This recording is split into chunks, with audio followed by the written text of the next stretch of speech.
multi-talented father. Magician, he's a lawyer, he's a farmer, he's a pet lover.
Guys, ಈಗ ನಾವು ಇಲ್ಲಿ ಮಂಜುಟ್ಟಿ ಚರ್ಚ್ಗೆ ಬಂದಿದ್ದೇವೆ. ಇಲ್ಲಿ ನಮ್ಮ ಇದೆಲ್ಲ ಆಯ್ತು ಅಂತ ಪೂಜೆ ಎಲ್ಲ ಆಯ್ತು. ಈಗ ನಾವು ಹೊರಗೆ ನಿಂತಿದ್ದೇವೆ. ಫಾದರ್ ಪೌಲ್ ಅವರಿಗೆ ವೇಟ್ ಮಾಡ್ತಿದ್ದೇವೆ. ಒಂದು ಸ್ಪೆಷಲ್ ವಿಡಿಯೋ ಇದು ನೋಡಿ. ಹೋಗುವ.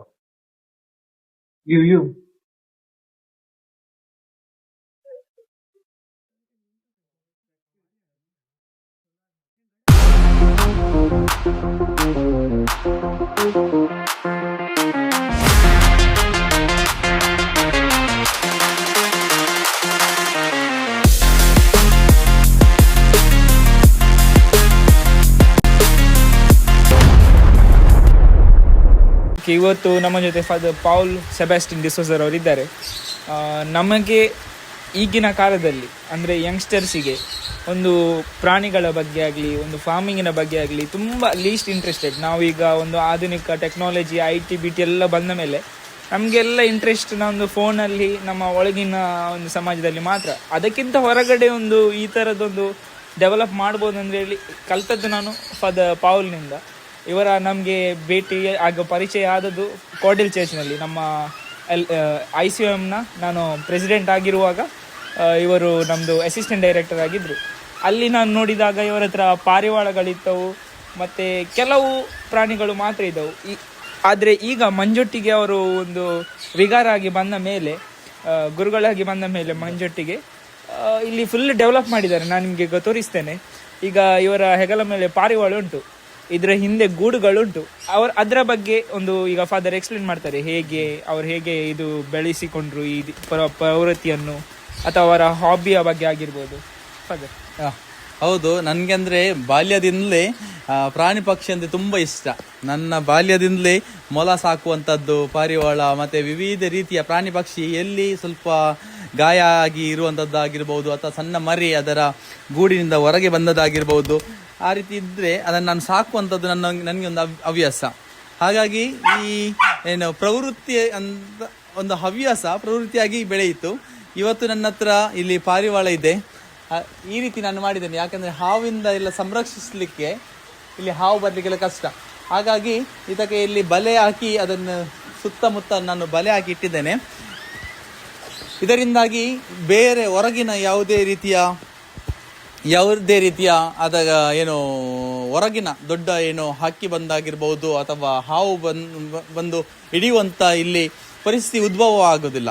ಹಾಗಾಗಿ ಇಲ್ಲಿ ಪಾರಿವಾಳಗಳು ಸಂತೋಷದಲ್ಲಿವೆ. ಮತ್ತು ಇಲ್ಲಿಂದ ಸ್ವಲ್ಪ ಅಲ್ಲಿ ನಾನು ಹೊರಗೆ ಮತ್ತು ಹೊರಗೆ ಬರಲಿಕ್ಕೆ ಒಂದು ದಾರಿ ಮಾಡಿಕೊಟ್ಟಿದ್ದೇನೆ. ಹಾಗಾಗಿ ಇಲ್ಲಿ ಒಳಗಿಂದ ಹೋಗ್ತದೆ, ಹೊರಗೆ ಹೋಗ್ತದೆ, ಅಲ್ಲಿ ಹೊರಗಿಂದ ಒಳಗೆ ಬರ್ತದೆ. ಈ ರೀತಿ ಮಾಡಿದರಲ್ಲಿ ಅದಕ್ಕೆ ಸ್ವತಂತ್ರ ಇದೆ. ಇಲ್ಲಿ ಒಳಗೆ ಕೂಡಿ ಹಾಕಲಿಲ್ಲ, ಕಟ್ಟಿ ಹಾಕಲಿಲ್ಲ, ಬದಲಿಗೆ ಅದು ಹೊರಗೆ ಹೋಗ್ತಾ ಒಳಗೆ ಬರ್ತಾ ಉಂಟು. ಆದರೆ ಬೇರೆ ಯಾವುದೇ ಪ್ರಾಣಿ ಪಕ್ಷಿಗೆ ಗೊತ್ತಾಗೋದಿಲ್ಲ ಅಲ್ಲಿ ದಾರಿ ಉಂಟಂತ.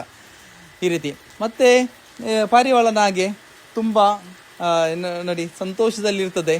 ಮತ್ತು ನಮಗೊಂದು ಮನಸ್ಸಿಗೆ ಶಾಂತಿ ಸಿಗ್ತದೆ. ಹೇಗೆ ವಿಕಾಸ್ ಹೇಳಿದಾಗೆ ಈ ನಾವು ಏನು ಮಾಧ್ಯಮದಿಂದ ಅಂದರೆ ಈ ಮೊಬೈಲ್ ಅಥವಾ ಬೇರೆ ಬೇರೆ ರೀತಿಯಲ್ಲಿ ಅದರಲ್ಲಿ ನಾವು ಸಮಯವನ್ನು ಕೊಡುವುದಕ್ಕಿಂತ ಹೀಗೆ ಪ್ರಾಣಿ ಪಕ್ಷಿಗೆ ನಾವು ಸ್ವಲ್ಪ ಸಮಯ ಕೊಟ್ಟರೆ ನಮ್ಮ ಮನಸ್ಸು ಸ್ವಲ್ಪ ಸ್ವಚ್ಛವಾಗಿರ್ತದೆ ಮತ್ತು ನಾವು ಏನು ಏನು ನಮ್ಮ ಜೀವನವು ಉತ್ತಮ ರೀತಿಯಲ್ಲಿ ನಡೆಸಲಿಕ್ಕೆ ಸಾಧ್ಯವಾಗ್ತದೆ.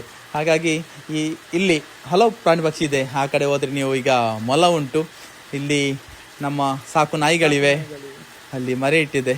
ಹಾಗಾಗಿ ಅದಕ್ಕೂ ಒಂದು ಸಂತೋಷ.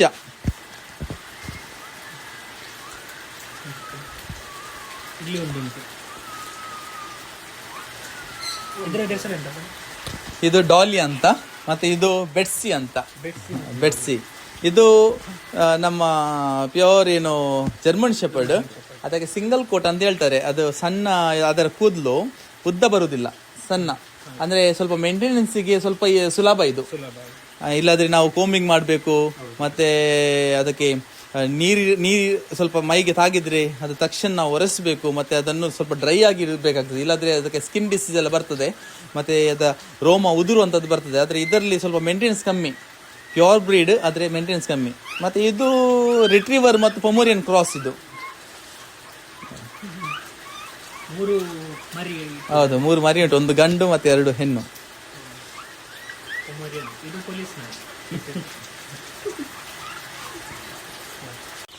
ಇಲ್ಲಿ ಕೆಲವು ನಾನು ನಮ್ಮ ನಾಟಿ ಕೋಳಿಯನ್ನು ಸಾಕ್ತಾ ಇದ್ದೇನೆ. ಇಲ್ಲಿ ನಿಮಗೆ ಕಾಣ್ತಾ ಉಂಟು, ಅಲ್ಲಿ ಒಂದು ಹುಂಚ ಉಂಟು, ಮತ್ತು ಈ ಕಡೆ ಮರಿಗಳಿವೆ. ಅಂದರೆ ಇಲ್ಲಿ ಸ್ವಲ್ಪ ಮುಂಗೂಸಿ ಸ್ವಲ್ಪ ಕಾಟ ಜಾಸ್ತಿ. ಮುಂಗೂಸಿ ಬಂದರೆ ಮರಿಗಳನ್ನು ಹಿಡಿದು ತಿಂತದೆ. ಹಾಗಾಗಿ ಒಂದು 2 ಹೋಯ್ತು ಇಲ್ಲಿದ್ದರಿಂದ. ಆದರೆ ನಂತರ ಈಗ ನಾನು ಇಲ್ಲಿ ಗೂಡನ್ನು ಮಾಡಿ ಇಲ್ಲಿ ಅವುಗಳನ್ನು ಇಟ್ಟಿದ್ದರಿಂದ ಅವುಗಳು ಈಗ ಇಲ್ಲಿ ಸಂತೋಷದಲ್ಲಿವೆ. ಮತ್ತು ಅದನ್ನು ನಾವು ಏನು ಸಂರಕ್ಷಿಸಲಿಕ್ಕೆ ಸುಲಭ, ಇಲ್ಲದ್ರೆ ಒಂದೊಂದೇ ಕಳ್ಕೊಳ್ಬೇಕಾಗ್ತದೆ. ಹಾಗಾಗಿ ಆ ಕಡೆ ಮೊಟ್ಟೆ ಇಟ್ಟಿದೆ. ಹೌದು, ಅದರಲ್ಲಿ ಮೊಟ್ಟೆ ಇದೆ. ಇದಕ್ಕೆ ಎಷ್ಟು ಖರ್ಚಾಗುತ್ತೆ ಇಲ್ಲಿ? ಅಂದರೆ ಇದು ಈ ಗೂಡು ಮುಂಚೆ ಇತ್ತು, ನಾನು ನಾಯಿಗಳಿಗೆ ಅಂತ ಮಾಡಿದ್ದು. ಹಾಗಾಗಿ ಸ್ವಲ್ಪ ಖರ್ಚು ಜಾಸ್ತಿ ಆಗಿದೆ. ಇಲ್ಲಾದರೆ ನಾನು ಸ್ವಲ್ಪ ಸುಲಭ ವಿಧಾನದಲ್ಲಿ ಮಾಡುವಂಥದ್ದು. ಆ ಕಡೆ ನಿಮಗೆ ತೋರಿಸ್ತೇನೆ. ಅಲ್ಲಿ ನಾನು ಬರೀ ನಮ್ಮ ಈ ಬಂದರ್ನಿಂದ ಏನು ನಮ್ಮ ಇದು ಮೀನಿದ್ದೆಲ್ಲ ಯೂಸ್ಡ್ ನೆಟ್ ಅಂತ ತಂದು ಒಂದು 2-3 ಸಾವಿರದಲ್ಲಿ ನಾನು ದೊಡ್ಡದಾಗಿ ಒಂದು ಏನು ಕೋಳಿಗಳಿಗೆ ಅನುಕೂಲ ಆಗುವ ಹಾಗೆ ನಾನು ಅದನ್ನು ಮಾಡ್ತೇನೆ, ಒಂದು ಗೂಡು ಮಾಡ್ತೇನೆ. ಮತ್ತು ಅದು ಕೂತ್ಕೊಳ್ಳಿಕ್ಕೆ ಒಂದು ಸಣ್ಣ ಇನ್ನೊಂದು ಗೂಡು ಮಾಡಿದರೆ ಆಯಿತು. ಯಾಕಂದರೆ ದಿನಕ್ಕೆ ನಾನು ಹೊರಗೆ ಬಿಡುವಂಥದ್ದು. ಅಲ್ಲಿ ಮಣ್ಣಿನಲ್ಲಿ ಇದ್ದು ಸ್ವಲ್ಪ ಏನು ಸಿಗ್ತದೆ ಅದನ್ನು ಎಕ್ಕಿ ತಿಂದು ಆರೋಗ್ಯದಲ್ಲಿರ್ತದೆ. ಯಾವಾಗ ನಾವು ಸ್ವಲ್ಪ ಕಟ್ಟಿ ಹಾಕಿದಾಗೆ ಆಗ್ತದೆ, ಆಗ ಅದರ ಬೆಳವಣಿಗೆ ಕಡಿಮೆ. ಆದರೆ ನಾವು ಬಿಟ್ಟುಕೊಂಡಿದ್ದರೆ ಕೋಳಿಗಳ ಬೆಳವಣಿಗೆ ಒಳ್ಳೇದಾಗ್ತದೆ. ಹಾಗೆ ಹೊರಗೆ ಬಿಡಲಿಕ್ಕೂ ಆಗೋದಿಲ್ಲ. ಗಿಡುಗ ಎಲ್ಲ ಬಂದು ಮರಿಗಳನ್ನು ಕೊಂಡೋಗ್ತದೆ. ಇಲ್ಲಿ ಮುಂಗುಸಿ ಸ್ವಲ್ಪ ಇವೆ, ಕಾಡಿದೆ, ಮತ್ತು ನರಿಗಳಿವೆ. ಆದ್ದರಿಂದ ನಾನು ಈ ರೀತಿ ಮಾಡಿದ್ರಲ್ಲಿ ಮಾತ್ರ ಸಾಕಲಿಕ್ಕೆ ಸ್ವಲ್ಪ ಅನುಕೂಲ ಆಗ್ತದೆ. ಓಕೆ, ನಾವು ಈಗ ಜೇನಿನ ಗೂಡು ಹತ್ರ ಬಂದ್ವಿ. ಈಗ ಫಾದರ್, ನಮಗೆ ಇದು ಜೇನಿನ ಗೂಡನ್ನು ಸಾಕೋದಾದರೆ ಹೇಗೆ ಸ್ಟಾರ್ಟ್ ಮಾಡೋದು, ಎಷ್ಟು ಖರ್ಚಾಗ್ತದೆ, ಮತ್ತು ಹೇಗೆ ಓವರ್ ಆಲ್ ಇದರ ಬೆಳವಣಿಗೆ? ಮತ್ತು ಇನ್ನೊಂದು ಏನಂದರೆ ನಮಗೆ ಕೇಳಿಗೆ ಸಿಗ್ತದೆ ಅಂದರೆ, ಮೇ ಅಲ್ಲಿ ಆಗುವಾಗ ಅದರ ನೊಣ ಅದರಷ್ಟಿಗೆ ಓಡಿ ಹೋಗ್ತದೆ. ಮತ್ತು ಹೇಗೆ ಈಗ ಕೂಡ ನಿಮ್ಮ ಹತ್ರ ಉಂಟು, ಜೂನ್ ಜುಲೈ ಆಗ್ಲಿಕ್ಕೆ ಬಂದು ಮಳೆಗಾಲ, ಹೇಗೆ ನೀವು ಇದರ ಫಾರ್ಮಿಂಗನ್ನು ಮಾಡ್ತೀರಿ ಅಂತೇಳಿ? ಜೇನು ಕೃಷಿ ಅಂದರೆ ನಾವು ಬೇರೆ ಕೃಷಿ ಮಾಡಿದಾಗೆ ಒಂದು ಕೃಷಿ ಇದು. ನಾವು ಹೇಗೆ ದನ ಎಲ್ಲ ಸಾಕ್ತೇವೆ ಅದೇ ರೀತಿ, ಅದರಲ್ಲಿ ಇದು ಸ್ವಲ್ಪ ವಿಭಿನ್ನವಾಗಿದೆ. ಜೇನು ನಮಗೆ ಪ್ರಕೃತಿಯಲ್ಲಿ ಇರಬೇಕು. ಜೇನು ನೊಣ ಇದ್ದರೆ ಮಾತ್ರ ಪ್ರಕೃತಿ ಸಮತೋಲನದಲ್ಲಿ ಇರ್ತದೆ. ಹಲವರು ಬರೀ ಜೇನನ್ನು ಸಾಕ್ತಾರೆ ಜೇನಿಗೋಸ್ಕರ, ಜೇನಿಗೋಸ್ಕರ. ಆದರೆ ಜೇನು ಹುಳಗಳಿಂದ ತುಂಬ ಪ್ರಯೋಜನ ಇದೆ. ಯಾಕಂದರೆ ಜೇನು ಹುಳ ಇದ್ದರೆ ಮಾತ್ರ ನಮ್ಮ ಪ್ರಕೃತಿಯಲ್ಲಿ ನಮಗೆ ಫಲ ಸಿಗ್ತದೆ. ನಾವು ತರಬೇತಿ ಕೊಡುವಾಗ ಅದನ್ನು ಜೇನಿನ ತರಬೇತಿಯಲ್ಲಿ ಹೇಳ್ತಾರೆ. ಯಾಕಂದರೆ ಕೊನೆಯ ಈ ಜೇನು ಸಂತತಿಯ ಕೊನೆಯ ನೊಣ ಸತ್ತರೆ ಮತ್ತೆ ಕಾಲಕ್ರಮೇಣ ಪ್ರಾಣಿ ಪಕ್ಷಿ ಮನುಷ್ಯನೂ ಸಾಯ್ತಾನೆ. ಯಾಕಂದರೆ ಅದರ ಪರಾಗಸ್ಪರ್ಶದಿಂದಲೇ ನಮಗೆ ಫಲ ಸಿಗುವಂಥದ್ದು. ನಾವು ಗಿಡ ನೆಡ್ಬೋದು, ಗಿಡದಲ್ಲಿ ಹೂ ಬರ್ಬೋದು, ಆದರೆ ಅಲ್ಲಿ ಫಲ ಬರಲಿಕ್ಕೆ ಜೇನು ಬೇಕು, ಪರಾಗಸ್ಪರ್ಶ ಆಗಬೇಕು. ಆ ಪರಾಗಸ್ಪರ್ಶದಿಂದ ಅಲ್ಲಿ ನಮಗೆ ಫಲ ಜಾಸ್ತಿಯಾಗಿ ಉದ್ಭವವಾಗ್ತದೆ, ಮತ್ತು ಅಲ್ಲಿ ಕೃಷಿ ಉತ್ತಮವಾಗ್ತದೆ. ಹಾಗಾದರೆ ಇಲ್ಲಿ ನಿಮಗೆ ತೋರಿಸ್ತೇನೆ. ಯಾಕಂದರೆ ಇದು ಸ್ವಲ್ಪ ಈಗ ಮಳೆಗಾಲ, ನಾವೆಲ್ಲ ಸ್ವಲ್ಪ ಉತ್ತಮ ರೀತಿಯಲ್ಲಿ ಇದನ್ನೆಲ್ಲ ಕವರ್ ಮಾಡಬೇಕು, ಇಲ್ಲದಿದ್ದರೆ ಮಳೆ ನೀರಿಗೆಲ್ಲ ಹೋಗ್ತದೆ. ಈಗ ನೋಡಿ, ನಾನು ಈಗ ಮಳೆ ನಿಂತಿತ್ತು, ಹಾಗಾಗಿ ಇದನ್ನು ತೆಗೆದು ತೋರಿಸ್ತೇನೆ. ಈಗ ಈಗ ನೀವೊಂದು ಕ್ವಶನ್ ಕೇಳಿದುಂಟು, ಪ್ರಶ್ನೆ ಮಾಡಿದ್ದುಂಟು, ಈಗ ಮಳೆಗಾಲದಲ್ಲಿ ಹೇಗೆ ಸಾಕ್ತೀರಂತ. ಇದರಲ್ಲಿ ನೋಡಿ, ಇದು ಜೇನು ಕುಟುಂಬ ನೋಡಿ, ಇದು ಜೇನು ಕುಟುಂಬ, ಇದು ಕೆಳಗಿನ ಕೋಣೆ ಜೇನು ಕುಟುಂಬ, ಇದು ಕುಟುಂಬ ಕೋಣೆ ಅಂತ ಹೇಳ್ತಾರೆ. ಇದಕ್ಕೆ ಬ್ರೂಡ್ ಚೇಂಬರ್ ಅಂತ ಹೇಳ್ತಾರೆ. ಇದು ಹನಿ ಚೇಂಬರ್, ಇದು ಜೇನು ಇರುವಂಥದ್ದು ಇಲ್ಲಿ, ಇದು ಜೇನಿನ ಕೋಣೆ, ಇದು ಕುಟುಂಬ ಕೋಣೆ. ಈಗ ಇಲ್ಲಿ ನೋಡಿ ನೊಣ ಕಾಣ್ತಾ ಉಂಟು ನಿಮಗೆ. ಈಗ ಸ್ವಲ್ಪ ಮಳೆಗಾಲದಲ್ಲಿ ಅದು ಹೊರಗೆ ಬರುವುದು ಕಮ್ಮಿ, ಆದರೆ ನಾನು ನಿಮಗೆ ತೆಗೆದು ತೋರಿಸ್ತೇನೆ ನೋಡಿ. ಈಗ ಜೇನು ಏನಿಲ್ಲ ಇದೆ ನೋಡಿ, ಇಲ್ಲಿ ಕೆಲವು ಈಗ ಉಂಟು, ಯಾಕಂದರೆ ಈ ಸಾರಿ ಮಳೆ ಕಡಿಮೆ, ಸ್ವಲ್ಪ ಬಿಸಿಲಿತ್ತು, ಹಾಗಾಗಿ ಜೇನು ತಂದಿದೆ ನೋಡಿ. ಇಲ್ಲಿ ಈ ಎಲ್ಲ ತೂತಲ್ಲಿ ನಿಮಗೆ ಕಾಣ್ತಾ ಉಂಟು, ಜೇನು ಇದೆ ನೋಡಿ, ಜೇನು ಇದೆ ನೋಡಿ, ಇಲ್ಲಿ ತುಪ್ಪ ಇದೆ, ಜೇನು ತುಪ್ಪ ಇದೆ ನೋಡಿ ಇಲ್ಲಿ. ಹಾಗಾಗಿ ಇದರಲ್ಲಿ ರಾಣಿ ಇಲ್ಲ, ರಾಣಿ ಇರುವಂಥದ್ದು ಇದರಲ್ಲಿ ಕೆಳಗೆ ಬ್ರೂಡ್ ಚೇಂಬರ್ಲಿ ರಾಣಿ ಇರುವಂಥದ್ದು. ಇದೆಲ್ಲ ನಾವು ಕಾರ್ಮಿಕ ನೊಣಗಳು, ಇದು ವರ್ಕರ್ ಬಿ ಅಂತ ಹೇಳ್ತಾರೆ, ಕಾರ್ಮಿಕ ನೊಣ. ಹಾಗಾಗಿ ಇದರಲ್ಲಿ ಎಲ್ಲ 4 ಬಗೆಯಲ್ಲಿ ಕೆಲಸ ಮಾಡ್ತದೆ. ಒಂದು ಹೊರಗೆ ಹೋಗುವಂಥದ್ದು, ಜೇನನ್ನು ತರುವಂಥದ್ದು. 2 ಜೇನನ್ನು ತಂದದನ್ನು ಇದರಲ್ಲಿ ಇಡುವಂಥದ್ದು, ಏನು ನಮ್ಮ ಹನಿ ಕೋಮ್ ಉಂಟಲ್ಲ, ಹೆರಿ ಅಂತ ಹೇಳ್ತಾರೆ, ಹೆರಿ, ಅದರಲ್ಲಿ ಇಡುವಂಥದ್ದು. 3ನೇದ್ದು ಈ ಎರಿಯನ್ನು ತಯಾರು ಮಾಡುವಂಥದ್ದು. 4ನೇದ್ದು ಸಂರಕ್ಷಣೆಗೋಸ್ಕರ ಮಿಲಿಟರಿ ಥರ, ಅಂದರೆ ಯಾವುದಾದ್ರೂ ಒಂದು ವೈರಿ ಬಂದರೆ ಅದರಿಂದ ಸಂರಕ್ಷಿಸಲಿಕ್ಕೆ ಅದು ಮಿಲಿಟರಿ ಥರ ಅದು ಕೆಲಸ ಮಾಡ್ತದೆ. ಈಗ 4 ಬಗೆಯಲ್ಲಿ ಕೆಲಸ ಮಾಡ್ತದೆ. ಮತ್ತು ಇದರ ಎಲ್ಲ ಕೆಲಸ ಕಾರ್ಯ ನೋಡುವಂಥದ್ದು ರಾಣಿ ಎಲ್ಲ ಮಾಡ್ತದೆ. ಈಗ ಇಲ್ಲಿ ನಿಮಗೆ ಇಲ್ಲಿ ಒಂದು ಪಾತ್ರೆ ಕಾಣ್ತದೆ ನೋಡಿ, ಇದು ಕಚ್ಚಿದೆ ನೋಡಿ, ಯಾಕಂದರೆ ಈಗ ಸಮಯ ಅಲ್ಲ, ಹಾಗಾಗಿ ನೋಡಿ ಕಚ್ಚಿದ್ದು. ಅದು ಕಚ್ಚಿದ್ರೆ ನಾವು ಟೆನ್ಷನ್ ಮಾಡಬೇಕಾಗಿಲ್ಲ, ಅದನ್ನು ಮೆಲ್ಲಗೆ ಹೀಗೆ ತೆಗೆದ್ರೆ ಅದು ಹೋಯ್ತು. ಕಚ್ಚಿದ್ರೆ ಅದು ಏನು ಅದರ ಸ್ಟಿಂಗ್ ಅಂತ ಹೇಳ್ತಾರೆ, ಅದು ಸೂಜಿ ಬಿಟ್ಟರೆ ನಮಗೆ ಸ್ವಲ್ಪ ಕೈ ಸ್ವಲ್ಪ ಊತ ಬರ್ತದೆ, ಇಲ್ಲದ್ರೆ ಏನಾಗಲ್ಲ. ಆದರೆ ನನಗೆ ಅಭ್ಯಾಸ ಉಂಟು, ಹಾಗಾಗಿ ಕಚ್ಚಿದ್ರೂ ಗೊತ್ತಾಗೋದಿಲ್ಲ. ಹಾಗಾಗಿ ನಿಮಗೆಲ್ಲ ಸ್ವಲ್ಪ ಕಚ್ಚಿದ್ರೆ ಮೈಯೆಲ್ಲ ಬಾದ್ಬಹುದು. ಈಗ ನೋಡಿ, ಇದು ಪಾತ್ರೆ ಇಟ್ಟಿದ್ದೇನೆ, ಇದರಲ್ಲಿ ಸ್ವಲ್ಪ ಕಸ ಎಲ್ಲ ಹಾಕಿದೆ. ಕಸ ಅಂದರೆ ಇದು ನಮ್ಮ ಚಿಪ್ಪಿದ್ದು ಫೈಬರ್ ಏನು ಹಾಕಿದ್ದೇನೆ. ಯಾಕಂದರೆ ಇದರಲ್ಲಿ ನಾವು ಅದಕ್ಕೆ ತಿನ್ನಲಿಕ್ಕೆ ಹಾಕಬೇಕು, ಯಾಕಂದರೆ ಮಳೆಗಾಲದಲ್ಲಿ ಹೂವು ಇರುವುದಿಲ್ಲ, ಹೂವಿನಲ್ಲಿ ಏನು ಮಕರಂದ ಸಿಗುವುದಿಲ್ಲ. ಹಾಗಾಗಿ ಇದರಲ್ಲಿ ಸ್ವಲ್ಪ ನಾವು ಅದಕ್ಕೆ ಸಿಹಿ ಕೊಟ್ಟರೆ ಅದು ಮಳೆಗಾಲದಲ್ಲಿ ನಿಲ್ತದೆ. ಈಗ ಮಳೆಗಾಲದಲ್ಲಿ ಅಂದರೆ ಇದರಲ್ಲಿ ಯಾವುದು ನಮ್ಮ ಜೂನು, ಜುಲೈ, ಆಗಸ್ಟ್ ಈ 3 ತಿಂಗಳಲ್ಲಿ ನಾವು ಮಳೆ ಇರ್ತದೆ. ಹಾಗಾಗಿ ಅದಕ್ಕೆ ತಿನ್ನಲಿಕ್ಕೆ ಕೊಡಬೇಕು. ಮತ್ತು ಸೆಪ್ಟೆಂಬರ್, ಅಕ್ಟೋಬರ್ ಆಗುವಾಗ ಈ ಒಂದು ಕೋಣೆಯನ್ನು ನಾವು ಪಾರ್ಟಿಷನ್ ಮಾಡಿ 2 ಗೂಡಾಗಿ ನಾವು ಪರಿವರ್ತಿಸ್ತೇವೆ. ಹಾಗಾಗಿ ಹೊಸದಾಗಿ ಇನ್ನೊಂದು ಕುಟುಂಬ ಆಗ್ತದೆ. ಹಾಗಾಗಿ ನಮ್ಮ ಕುಟುಂಬ ಜಾಸ್ತಿ ಆಗ್ತದೆ. ಹೌದು, ಈಗ ಮಳೆ ಇರುವುದರಿಂದ ಇದೆಲ್ಲ ತೆಗೆದು ತೋರಿಸ್ಲಿಕ್ಕೆ ಕಷ್ಟ. ಮತ್ತೆ ನಿಮ್ಮ ಕೊನೆಯ ಪ್ರಶ್ನೆ ಇತ್ತು, ಎಲ್ಲ ನೊಣ ಮೇ ತಿಂಗಳಾದ್ಮೇಲೆ ಹೋಗ್ತದೆ ಅಂತ ನಾವು ಕೇಳಿದ್ದೇವೆ. ಆದರೆ ಇಲ್ಲಿ ಯಾಕೆ ಈಗ ಜೂನ್ ತಿಂಗಳಲ್ಲಿ ಮಳೆಯಲ್ಲೂ ಇದೆ. ಈಗ ಜೂನು ಕೊನೆಗೊಳ್ತಾ ಬಂತು, ಈಗ ಜುಲೈ ಬರಲಿಕ್ಕೆ ಆಯಿತು, ಈಗಲೂ ಉಂಟಂತ. ಯಾಕಂದರೆ ನಾವು ಅದಕ್ಕೆ ಈ ಕುಟುಂಬ ಕೋಣೆಯಲ್ಲಿ ಇದ್ದ ಜೇನನ್ನು ಸ್ವಲ್ಪ ಇರ್ತದೆ, ಮತ್ತು ಸ್ವಲ್ಪ ಮೊಟ್ಟೆ ಎಲ್ಲ ಇರ್ತದೆ, ಅದನ್ನು ನಾವು ತೆಗೆಯುವುದಿಲ್ಲ. ಇದನ್ನು ಯಾವುದನ್ನು ನಾವು ಸ್ವಲ್ಪನೂ ತೆಗೆಯುವುದಿಲ್ಲ. ಅದರಲ್ಲಿ ಎಷ್ಟು ಜೇನುಂಟು ಅದಕ್ಕೆ ತಿನ್ನಲಿಕ್ಕೆ ನಾವು ಬಿಡ್ತೇವೆ. ಇದರಿಂದ ಮಾತ್ರ ನಾವು ತೆಗಿತೇವೆ, ಇದರಿಂದ ಮಾತ್ರ ನಾವು ಹಾರ್ವೆಸ್ಟ್ ಮಾಡ್ತೇವೆ. ಹಾಗಾಗಿ ಇದರಲ್ಲಿ ಏನು ಉಂಟು ಅದನ್ನು ತಿಂದು ಸ್ವಲ್ಪ ಉಳಿತದೆ. ಮತ್ತು ಜಾಸ್ತಿ ಅದಕ್ಕೆ ತಿನ್ನಲಿಕ್ಕೆ ಬೇಕಾದರೆ ನಾವು ಅದಕ್ಕೆ ಸಿಹಿ ಕೊಡ್ತೇವೆ. ಹೀಗಾಗಿ ನಾವು ಅದರ ಕೆಲಸ ಸ್ವಲ್ಪ ಮಾಡಿದರೆ ಮಾತ್ರ ಜೇನನ್ನು ಇಲ್ಲಿ ನಮಗೆ ಇರಿಸಲಿಕ್ಕೆ ಸಾಧ್ಯ.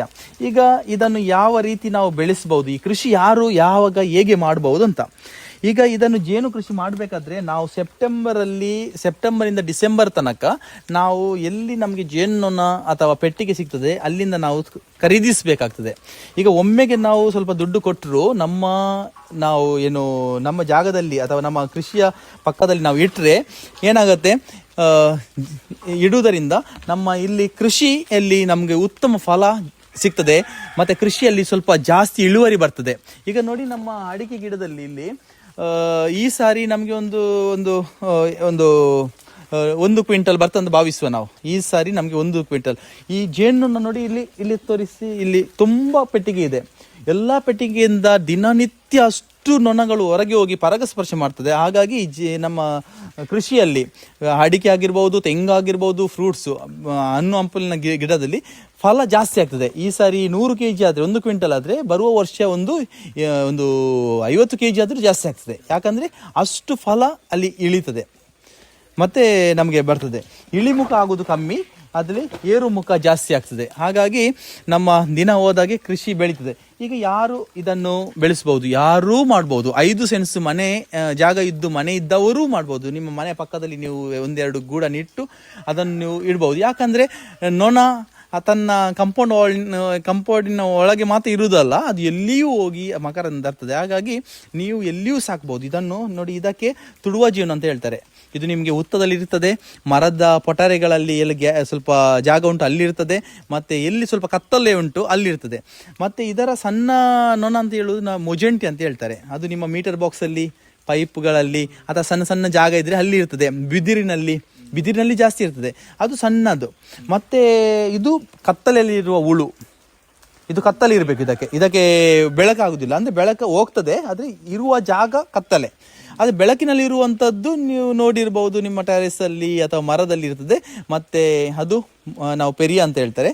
ಅದಕ್ಕಿಂತ ಸಣ್ಣದು ನಾವು ಏನು ಕೊಲ್ಚ ಅಂತ ಹೇಳ್ತಾರೆ. ಕೊಲ್ಚ ಅದು ಸಣ್ಣ ಬಿದಿರಿನ ಒಳಗೆ, ಯಾಕಂದರೆ ಅದಕ್ಕೆ ಗಿಡುಗ ಬಂದು ತಿಂತದಂತ ಅದು ಒಳಗೆ ಇದು ಏನು ತನ್ನನ್ನು ರಕ್ಷಿಸಲಿಕ್ಕೆ ಬಿದಿರಿನ ಒಳಗಿರ್ತದೆ. ಮತ್ತು ಬಿದಿರಿನ ಅಂದರೆ ಬಿದಿರಿನ ಒಳಗೆ ಅಲ್ಲ, ಬಿದಿರಿನ ಏನು ಇದು ಬರ್ತದಲ್ಲ, ಪೊಟರೆ ಬರ್ತದಲ್ಲ, ಈಗ ಏನು ಗೆಲ್ಲು ಬರ್ತದಲ್ಲ ಬಿದಿರಿದ್ದು, ಅದರ ಒಳಗಿರ್ತದೆ.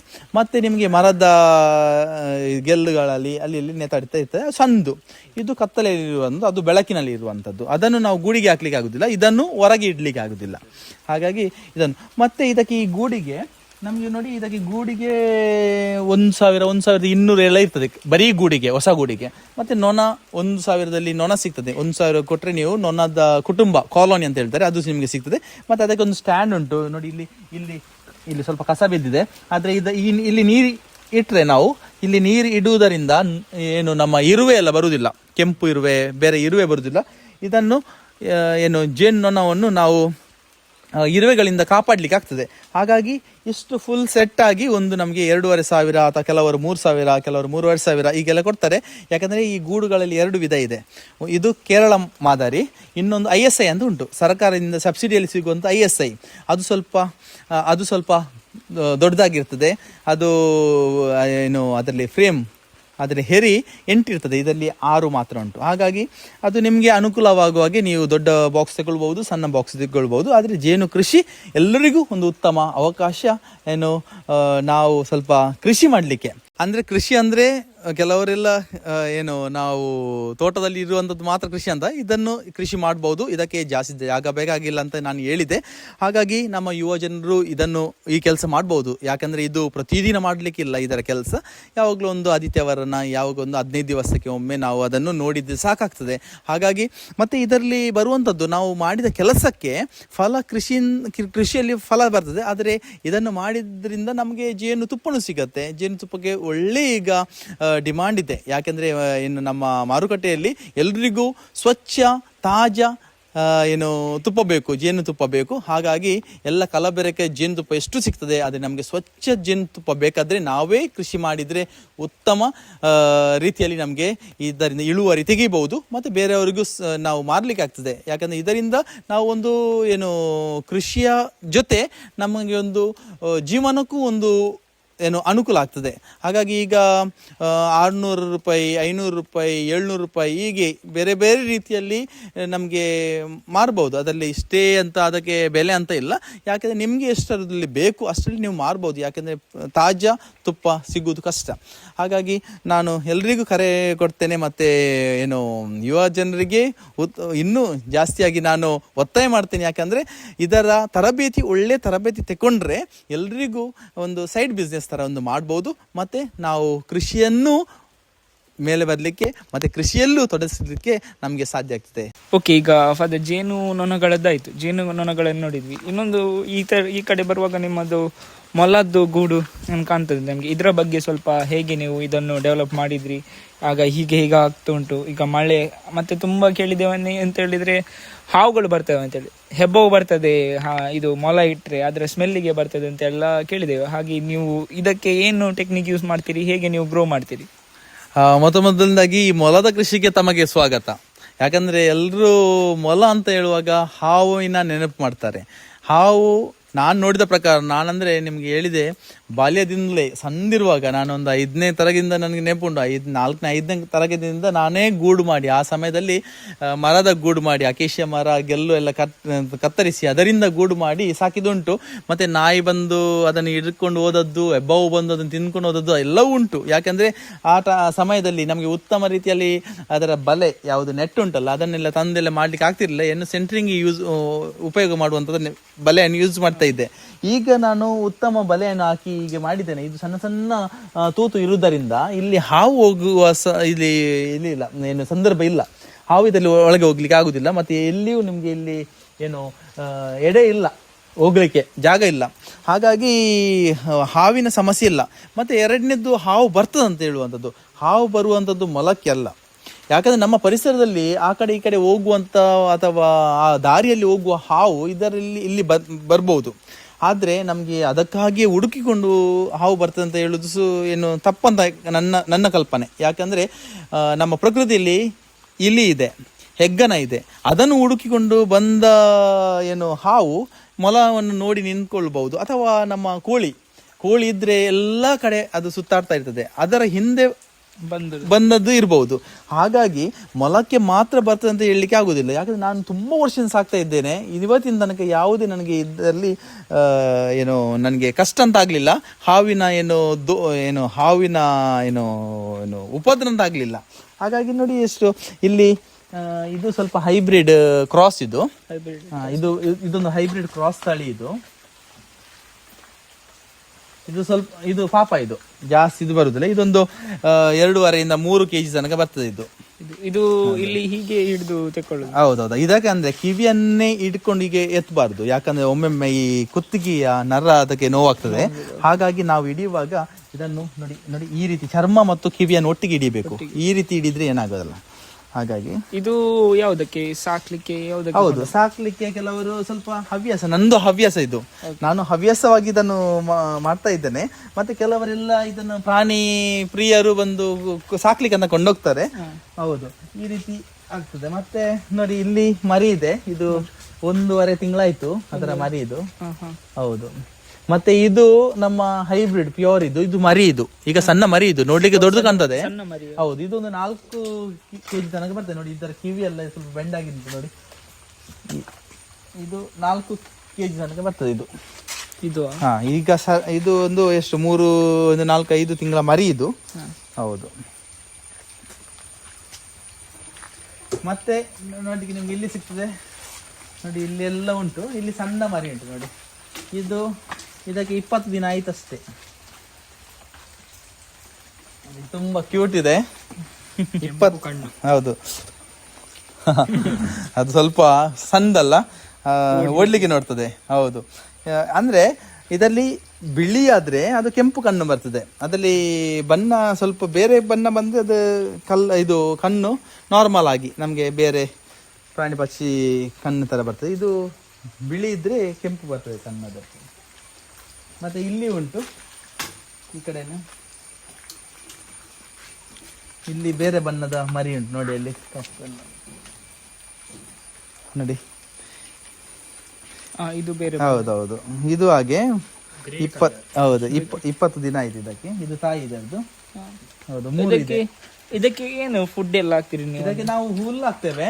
ಮತ್ತೆ ಸ್ವಲ್ಪ ರೈಸ್, ಅನ್ನ ಹಾಕ್ತೇವೆ.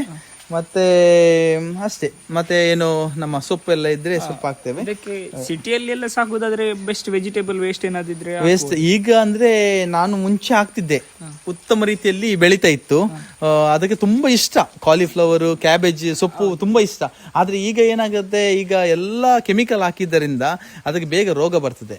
ತಿಂತದೆ ಅದು, ಆದ್ರೆ ರೋಗ ಬರ್ತದೆ. ಯಾಕಂದ್ರೆ ಈಗ ಹೈ ಕೆಮಿಕಲೈಸ್ಡ್ ನಮ್ಗೆ ವೆಜಿಟೇಬಲ್ಸ್ ಸಿಗ್ತದೆ. ಯಾಕಂದ್ರೆ ಅದನ್ನೆಲ್ಲ ಈಗ ಕೆಮಿಕಲ್ ಎಲ್ಲ ಮುಳುಗಿಸಲು ತರ್ತಾರಂತ. ಆ ರೀತಿ ಅದಕ್ಕೆ ಉತ್ತಮ ಅಲ್ಲ ಈಗಿನ ಸಂದರ್ಭದಲ್ಲಿ. ಹಿಂದೆ ಆಗ್ತಿತ್ತು. ಈಗಿನ ಸಂದರ್ಭದಲ್ಲಿ ನಾವು ಆದಷ್ಟು ನಮ್ಮ ನೈಸರ್ಗಿಕ ಹುಲ್ಲು ಹಾಕಿದ್ರೆ ಒಳ್ಳೇದು. ಈ ನಮ್ಮ ಸೊಪ್ಪು ಎಲ್ಲ ಹಾಕಿದ್ರೆ, ತರಕಾರಿ ಸೊಪ್ಪು ಎಲ್ಲ ಹಾಕಿದ್ರೆ ಸ್ವಲ್ಪ ಅದರಲ್ಲಿ ಏನು ಇದು ಕೆಮಿಕಲ್ ಹಾಕ್ತಾರೆ. ಹೌದೌದು. ಹಾಗೆ ನೀವು ಇದಕ್ಕೆ ವ್ಯಾಕ್ಸಿನೇಷನ್ ಯಾವ್ದಾದ್ರು ಮಾಡಿ? ಇಲ್ಲ ನಾನು ಯಾವುದನ್ನು ಮಾಡಲಿಲ್ಲ ಇಷ್ಟ ತನಕ. ಈಗ ಹೈಬ್ರಿಡ್ ಈ ಸರಿ ತಂದಿದ್ದೇನಷ್ಟೇ. ಆದ್ರೆ ನನ್ನ ನಾಟಿ ಮೊಲ ಎಷ್ಟು ಸಾಕ್ತಾ ಇದ್ದೇನೆ, ಆದ್ರೆ ಇಷ್ಟ ತನಕ ಏನು ಹಾಕ್ಲಿಲ್ಲ.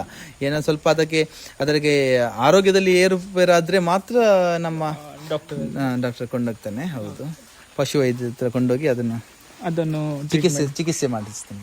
ಬನ್ನಿ, ಈಗ ಫಾದರ್ನ ತೋಟದಲ್ಲಿ ನೋಡಿ, ಇದು ಚಿಕ್ಕದು ಮರ, ಅದು ಗೆಲ್ಲು ಕಟ್ಟಾಗಿ ಸ್ವಲ್ಪ ಬಿದ್ದಿದೆ. ಫಲ ಜಾಸ್ತಿ ಇತ್ತು, ಭಾರಕ್ಕೆ ಮತ್ತೆ ಗಾಳಿಗೆ ಒಂದು ಗೆಲ್ಲೆ ತುಂಡಾಗಿ ಬಿದ್ದಿದೆ. ನೋಡಿ ಅದರಲ್ಲಿ ಎಷ್ಟು ಚಿಕ್ಕು ಇತ್ತಂತ ಇಲ್ಲ. ಆದ್ರೆ ಏನ್ ಮಾಡುದು, ಪ್ರಕೃತಿಯಲ್ಲಿ ಎಲ್ಲವನ್ನು ನಾವು ಅನುಭವಿಸಬೇಕಾಗ್ತದೆ. ಇಲ್ಲಿ ನಿಮ್ಗೆ ನೋಡ್ಲಿಕ್ಕೆ ಸಿಗ್ತದೆ, ಇಲ್ಲಿ ನನ್ನ ಟರ್ಕಿ ಕೃಷಿ ಮಾಡಿದ್ದೇನೆ. ಇಲ್ಲಿ ಮತ್ತೆ ನಾಟಿ ಕೋಳಿ ಮತ್ತೆ ಟರ್ಕಿ, ಮುಖ್ಯವಾಗಿ ಇದರಲ್ಲಿ ಟರ್ಕಿ ಇದೆ. ಮತ್ತೆ ಇದಕ್ಕೂ ಹಾಗೆ ನಾನು ಆಗ ಹೇಳಿದಾಗೆ ಇದರಲ್ಲಿ ಒಂದು 2,000 ರೂಪಾಯಿ ಖರ್ಚು ಮಾಡಿ ನೆಟ್ ಹಾಕಿದ್ದೇನೆ ಅಷ್ಟೇ. ಇದು ನೋಡಿ ಮೀನಿನ ಸೆಕೆಂಡ್ ಹ್ಯಾಂಡ್ ನೆಟ್ ಇದು. ಹೀಗಾಗಿ ಒಂದು ಸಾಧಾರಣ 1.5 ಸೆನ್ಸ್ ಜಾಗದಲ್ಲಿ 1.5 ಇಂದ 2 ಸೆನ್ಸ್ ಇರ್ಬೋದು, ಅಷ್ಟು ಜಾಗಕ್ಕೆ ನಾನು ಎಲ್ಲದಕ್ಕೂ ಒಂದು ನೆಟ್ ಹಾಕಿದ್ದೇನೆ. ಮತ್ತೆ ನೆಟ್ಟನ್ನು ಅಳವಡಿಸಿ ಇದನ್ನು ಒಳಗೆ ಹಾಕಿ ಒಂದು ಬಾಗಿಲಿ ಮಾಡಿದ್ದೇನೆ. ಬನ್ನಿ,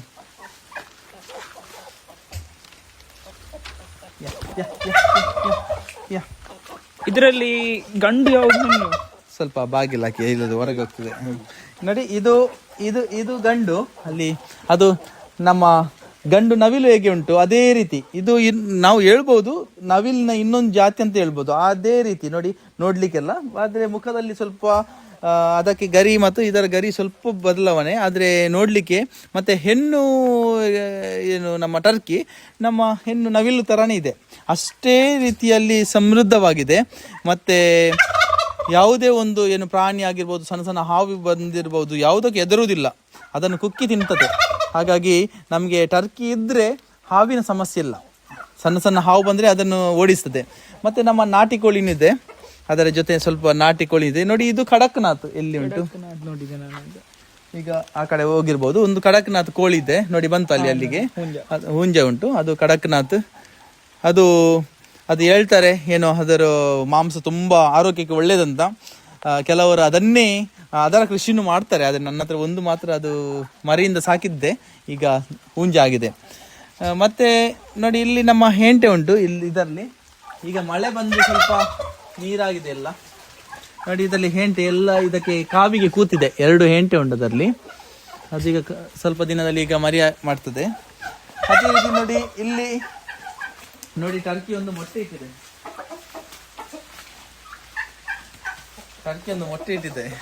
ಇದು ಟರ್ಕಿ ಮೊಟ್ಟೆ. ಇದು ಟರ್ಕಿ ಮೊಟ್ಟೆ ಈಗ ಚೂಪಾಗಿ ಬರ್ತದೆ ನೋಡಿ. ಇದು ಈಗ ಚೂಪಾಗಿ ಬರ್ತದೆ. ಇದು ಟರ್ಕಿ ಸ್ವಲ್ಪ ಗಾತ್ರದಲ್ಲಿ ಸ್ವಲ್ಪ ಸಣ್ಣದು, ಆದರೆ ಇದು ಟರ್ಕಿ ಮೊಟ್ಟೆ.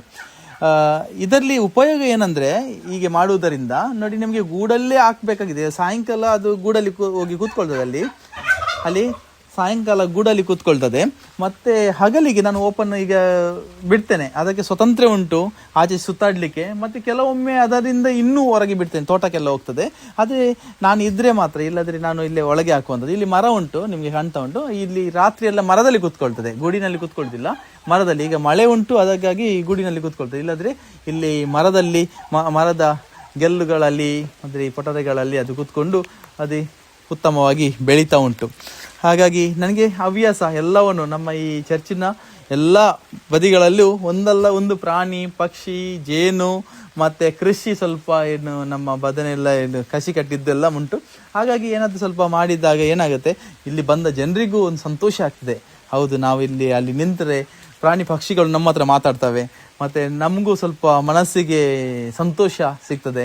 ಮತ್ತು ಏನು ಯಾವ ರೀತಿಯ ಸ್ವಲ್ಪ ಬೇಸರ ಎಲ್ಲ ದೂರ ಆಗ್ತದೆ. ಹಾಗಾಗಿ ನನಗೆ ನನ್ನ ನಾನು ಧರ್ಮಗುರುವಾಗಿ ಕೆಲಸ ಮತ್ತೆ ಅಂತ ಹೇಳ್ತಾ ಇದ್ರು. ಧರ್ಮಗುರುಗಳಾಗಿ ಕೆಲಸ ಉಂಟು, ಅದೇ ರೀತಿ ನನ್ನ ಬೇರೆ ವ್ಯಾಪ್ತಿನೂ ಉಂಟು. ನಾನು ವಕೀಲ ಕಲಿಕೆಯನ್ನು ಮಾಡಿದ್ದೇನೆ, ಸ್ವಲ್ಪ ವಕೀಲ ವೃತ್ತಿನೂ ಮಾಡ್ತಾ ಇದ್ದೇನೆ. ಅದರ ಜೊತೆ ಸ್ವಲ್ಪ ಕೃಷಿಯಲ್ಲೂ ನನ್ನನ್ನೇ ತೊಡಗಿಸಿದ್ದೇನೆ. ಹಾಗಾಗಿ ನನಗೆ ಸಮಯ ಸುಮ್ಮನೆ ಹಾಳು ಮಾಡಲಿಕ್ಕಿಲ್ಲ. ಅದಕ್ಕೆ ಬದಲಾಗಿ ನಾನು ಯಾವುದಕ್ಕೆ ಸ್ವಲ್ಪ ಸಮಯ ಕೊಟ್ಟಾಗ ನನ್ನ ಪರಿಸರ ಈಗ ಪ್ರಾಣಿ ಪಕ್ಷಿಯಿಂದ ತುಂಬಿದೆ. ಇಲ್ಲಿ ಬರುವಾಗ ಒಂದು ಝೂಗೆ ಬಂದಾಗೆ ಫೀಲ್ ಆಗ್ತದೆ. ಎಲ್ಲ ಪ್ರಾಣಿ ಉಂಟು ಇಲ್ಲಿ, ಮತ್ತೆ ನೋಡಿ ಅಂತ ಎಷ್ಟು ದೊಡ್ಡದು. ಐಸ್ ಆಪಲ್ ನೇರಳೆ ನೋಡಿ ಇದರಲ್ಲಿ ಉಂಟು. ಮತ್ತೆ ಏನು ಗೊತ್ತಾ, ಇದರಲ್ಲಿ ಆದ ಫಲ ನಾನು ತೆಗೆಯುವುದಿಲ್ಲ. ನಾನು ಬೇಸಿಗೆಕಾಲದಲ್ಲಿ ಸ್ವಲ್ಪ ನಾನು ಇಲ್ಲಿ ಬಂದರೆ ಮಾತ್ರ ತೆಗೆದು ತಿಂತೇನೆ. ಆದರೆ ನಾನು ತೆಗೆದು ಒಳಗಿಡುವ ಇಲ್ಲಿ ಪ್ರಸಂಗನೇ ಇಲ್ಲ. ಯಾಕಂದ್ರೆ ಇದು ಬಿದ್ದ ತಕ್ಷಣ ನಿಮಗೆ ಒಂದಾದ್ರೂ ನೋಡ್ಲಿಕ್ಕೆ ಸಿಗ್ತಾ ಇಲ್ಲ. ನೆಲದಲ್ಲಿ ಎಷ್ಟು ಇತ್ತು ಇದರಲ್ಲಿ ಎಲ್ಲವೂ ಈ ನಮ್ಮ ಕೋಳಿ ಮತ್ತು ಟರ್ಕಿ ತಿಂದಿದೆ. ಹಾಗಾಗಿ ನೋಡಿ ನೀವು ಇಲ್ಲಿ ಹಾಕಿದ್ರೆ ನೋಡಿ, ಅದಕ್ಕೆ ಹಾಕಿ ಅದು ನೋಡಿ ಅದು ತಿಂತದೆ ನೋಡಿ. ಅದಕ್ಕೆ ತುಂಬಾ ಇಷ್ಟ. ಈಗ ಸ್ವಲ್ಪ ಮಳೆಯಲ್ಲಿ ಅದರ ರುಚಿ ಕಮ್ಮಿ ಆಗಿದೆ, ಆದರೂ ಒಂದನ್ನು ಬಿಡುತ್ತದೆ ನೋಡಿ, ಅದನ್ನು ಕುಕ್ಕಿ ತಿಂತದೆ ನೋಡಿ ನೋಡಿ ನೋಡಿ ನೋಡಿ ನೋಡಿ. ಹಾಗಾಗಿ ಅದಕ್ಕೆ ಸ್ವಚ್ಛ ಮತ್ತು ಆರೋಗ್ಯಕ್ಕೆ ಒಳ್ಳೆಯ ಇದು ಏನು ಹಣ್ಣು ಹಂಪಲು ಅದಕ್ಕೆ ಸಿಗ್ತದೆ ನೋಡಿ, ಎಷ್ಟು ಸಂತೋಷದಲ್ಲಿ ತಿಂತದೆ. ಹಾಗಾಗಿ ನಿಮಗೆ ಕೆಳಗೆ ಎಂತ ನೋಡ್ಲಿಕ್ಕೆ ಸಿಗುದಿಲ್ಲ. ಅದಕ್ಕೆ ಹಸಿವಂತಲ್ಲ ಅದು ಅದರ ದಿನಚರಿಯಾಗೆ. ಅದು ನಾವು ಎಷ್ಟು ಭತ್ತ ಎಲ್ಲ ಯಾವುದು ತಿಂಡಿ ಹಾಕಿದ್ರೂ ಅದರ ಫಲ ಯಾವುದು ಬೀಳ್ತದೆ, ನಮ್ಮ ಹಣ್ಣು ಹಂಪಲು ಅದನ್ನೆಲ್ಲ ತಿಂತದೆ. ಹೌದು. ಹಾಗಾಗಿ ಇಲ್ಲಿ ಬಂದವರು, ಹಾಗೆ ಇಲ್ಲಿ ನಮ್ಮ ಚರ್ಚ್ ಬಾಂಧವರ ಯಾರು ನೆಂಟರು ಬಂದರು ಇಲ್ಲಿ ಚರ್ಚಿಗೆ ಬರ್ತಾರೆ, ಇಲ್ಲಿಗೆ ಬರ್ತಾರೆ ನೋಡಲಿಕ್ಕೆ, ಎಲ್ಲವನ್ನು ನೋಡ್ತಾರೆ, ಸಂತೋಷ ಪಡ್ತಾರೆ, ಸ್ವಲ್ಪ ಸಮಯ ಇಲ್ಲಿ ಇರ್ತಾರೆ, ಮಾತಾಡ್ತಾರೆ, ಎಲ್ಲ ಹೋಗ್ತಾರೆ. ಹೀಗಾಗಿ ನನಗೂ ಇಲ್ಲಿ ಪ್ರಾಣಿ ಪಕ್ಷಿಗಳಿಗೂ ಬಂದವರಿಗೂ ಎಲ್ಲರಿಗೂ ಸಂತೋಷ. ಈಗ ಫಾದರ್ ನಮ್ಗೆ ಎಲ್ಲ ಅವರ ಪ್ರಾಣಿ ಪಕ್ಷಿಯ ಬಗ್ಗೆ ತೋರಿಸಿದ್ರು. ಪ್ರಾಣಿ ಪಕ್ಷಿ ಆದ್ಮೇಲೆ ನಾವು ಫ್ರೂಟ್ಸ್ ಇದೆಲ್ಲ ನೋಡಿದ್ವಿ. ಮತ್ತೆ ಇದನ್ನೆಲ್ಲ ನೋಡುವಾಗ ಖಾಲಿ ಪ್ರಾಣಿ ಪಕ್ಷಿ ಅಂತಲ್ಲ, ಫಾದರಿಗೆ ತುಂಬ ಗಿಡ, ಹೌದು, ನಮ್ಮ ಔಷಧಿ ಗಿಡ ಆಗಿರಲಿ ಎಲ್ಲ ಗಿಡದ ಬಗ್ಗೆ ಅರಿವು ಉಂಟು ಅವರಿಗೆ, ಯಾವುದನ್ನು ಹೇಗೆ ಯೂಸ್ ಮಾಡ್ಬೇಕಂತೇಳಿ. ಅದರಲ್ಲಿ ಒಂದು ಸ್ಪೆಷಾಲಿಟಿ, ಒಂದು ಗಿಡವನ್ನು ಯಾರು ನೋಡಿರ್ಲಿಕ್ಕಿಲ್ಲ ಇಷ್ಟರವರೆಗೆ. ನನಗೇನದು ನನಗೂ ಕೂಡ ಅದನ್ನು ನೋಡಲಿಲ್ಲ. ಹಾಗೆ ಇವತ್ತು ಫಾದರ್ ಹೇಳಿದ್ರು ಈ ಒಂದು ಗಿಡದ ಬಗ್ಗೆ ಅವರು ಎಕ್ಸ್ಪ್ಲೇನ್ ಮಾಡ್ತಾರೆ ಅಂತೇಳಿ. ಫಾದರ್, ಈ ಗಿಡದ ಬಗ್ಗೆ ಸ್ವಲ್ಪ ನಮಗೆ, ನಮ್ಮ ವ್ಯೂವರ್ಸ್ನವರಿಗೆ ಸ್ವಲ್ಪ. ನಮ್ಮ ಹಳ್ಳಿ ಕಡೆ ಜನರಿಗೆಲ್ಲ ಗೊತ್ತು ಇದು, ಆದ್ರೆ ಈಗಿನ ಜನಾಂಗಕ್ಕೆ ಎಷ್ಟು ಗೊತ್ತುಂಟು ಅಂತ ಗೊತ್ತಿಲ್ಲ ನನಗೆ. ಇದೊಂದು ಗಿಡ ನೆಡಿಲ್ ಅಂತ ಹೇಳ್ತಾರೆ, ನೆಡಿಲ್ನ ಗಿಡ ಅಂತ ಹೇಳ್ತಾರೆ. ಇದರಿಂದ ಹಿಂದಿನ ಕಾಲದಲ್ಲಿ ನಮಗೆ ನಾವು ಏನು ಬುಟ್ಟಿ ಹೆಣೀತಾರಲ್ಲ, ದೊಡ್ಡ ಬುಟ್ಟಿ ಹೆಣೀತಾರೆ, ಇದರ ಈ ಕೋಲಿನಿಂದ ಮಾಡ್ತಾರೆ. ಇದು ತುಂಬಾ ಎತ್ತರಕ್ಕೆ ಬೆಳೀತದೆ ಇದು ಗಿಡ. ಅದನ್ನು ತೆಳ್ಳಗೆ ಆಗಿ ಕತ್ತರಿಸಿ ಅದರಿಂದ ಬುಟ್ಟಿಯನ್ನು ಹೆಣೀತಾ ಇದ್ರು. ಇದರ ಬುಟ್ಟಿ ತುಂಬಾ ಮುಂಚಿನ ಕಾಲದಲ್ಲಿ ಅದನ್ನೇ ಉಪಯೋಗಿಸ್ತಾ ಇದ್ರು. ಹಾಗಾಗಿ ಈ ಗಿಡ ನೆಡಿಲ್ ಅಂತ. ಈಗ ನಾನು ಪರಿಚಯ ಮಾಡ್ಲಿಕ್ಕೆ ಹೋಗುವಂಥದ್ದು ಇದರ ಉಪಯೋಗ, ಇನ್ನೊಂದು ಉಪಯೋಗ ಉಂಟು. ನಾವೀಗ ಪ್ರಾಣಿ ಪಕ್ಷಿ ಸಾಕುವಾಗ ಹೆಬ್ಬವು ಬಂದ್ರೆ ಅದನ್ನು ಓಡಿಸ್ಲಿಕ್ಕೆ ಈ ಗಿಡ ಉಪಕಾರಿಯಾಗಿದೆ.